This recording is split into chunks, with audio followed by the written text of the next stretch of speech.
Good day and welcome to the Retention, Motivation, and Engagement chapter. This chapter starts with the discussion about turnover of employees.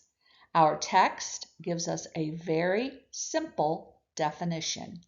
Turnover is replacing employees who are fired or have quit. There are two types of turnover. Voluntary turnover is initiated by the employee for many different reasons. Involuntary turnover is turnover which the employee has no choice in being terminated. Our chapter shows a formula for determining the turnover rate of your organization. There are direct and indirect costs to turnover. Direct costs include things like the cost of the employee leaving, replacement costs, and transition costs. Indirect costs include the loss of production and reduced performance. Our text lists many reasons why employees voluntarily leave. Those may include lack of growth, a heavy workload, and sometimes it's because of the manager that they work with. There are many theories on motivation found in our text. I would like to highlight a few. From 1927 to 1932, Elton Mayo developed experiments to measure motivation. In conclusion, the Hawthorne studies, as they were called, proved that retention plans must include trainings and other activities that make employees feel valued. Another theory that has stood the test of time is Maslow's hierarchy of needs, developed in 1943.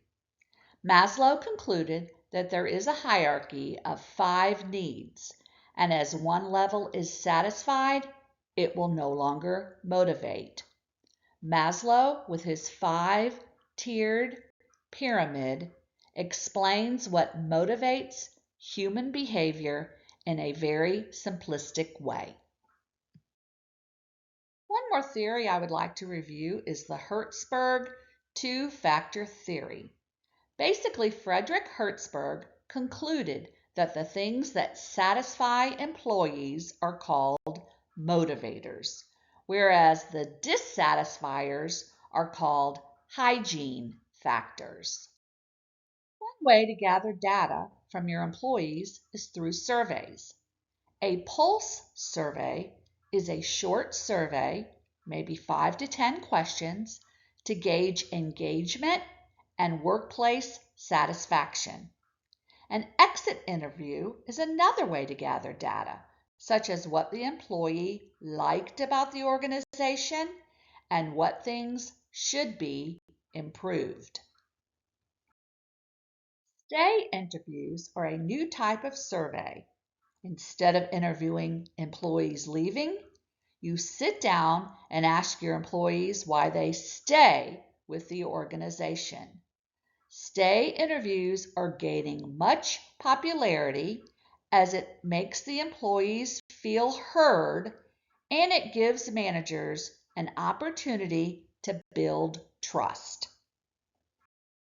When looking at creating a retention plan, our text lists the following as strategies and considerations.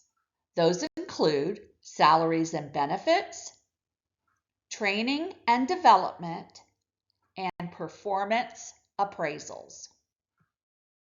Succession planning, also called the talent bench, is a process for identifying and developing internal employees who have the potential to fill future openings.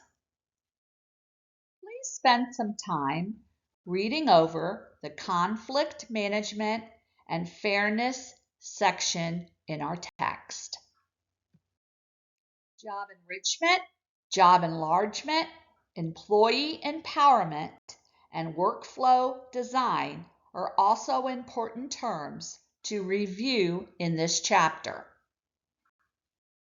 An increasingly important area to look at when thinking about retention of employees is work-life balance.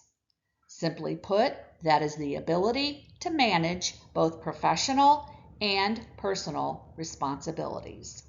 Other strategies that companies are using include on-site gyms, life coaches, on-site support groups, and many more.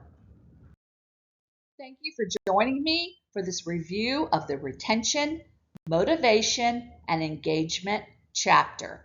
Have a wonderful day.